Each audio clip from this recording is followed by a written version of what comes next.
Alright, guys, welcome to another episode of the Olympus Academy. So today I'm the guest speaker. My name is Yongjin. So right now, let's have a very quick one on the dollar index. So last week, the NFP result actually was better than expected. Price actually bounced off the support right here, heading up, also breaking this trend line. So right now, we actually have a near-term supply zone right there, where the dollar index is heading towards. But then next, we are actually looking at the PPI and CPI data due to be released this week.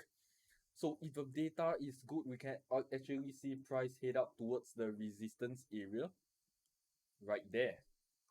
But if the data is bad, we can possibly see the dollar index continue bearish, breaking the previous low and possibly head towards this area right there, the 100.1 round number. So let's take a look next at gold.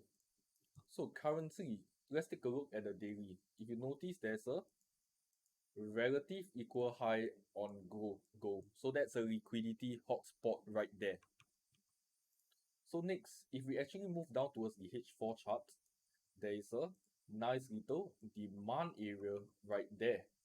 So we can possibly see price step into the demand area, break higher and continue, possibly form a new high on gold at 2075.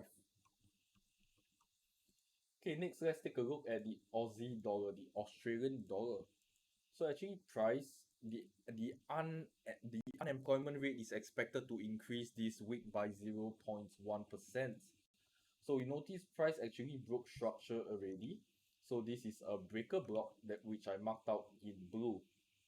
So we actually have a nice supply zone also located within the breaker block, potentially see price tap in and continue heading lower, clearing out that low right there, relative equal low liquidity hotspot that is for Australian dollar.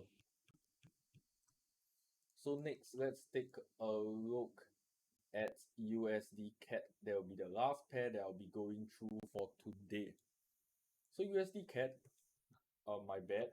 So currency price is actually bounced off a support level right there. You notice? Bounce off the supports, heading up. We have an intermediate near-term overlap resistance area. Price is currently heading into that area, but the Canadian news has been pretty good very recently. And 80% of people are shorting the Canadian dollar.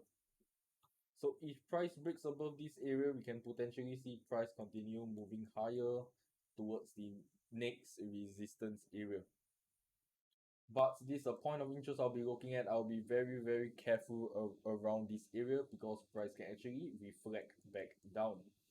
So that's it for today. It's very bite-sized, quick and easy. Any questions, feel free to leave it in the comment section. I'll try my best to reply to you guys. So thank you for watching. See you guys in the next session.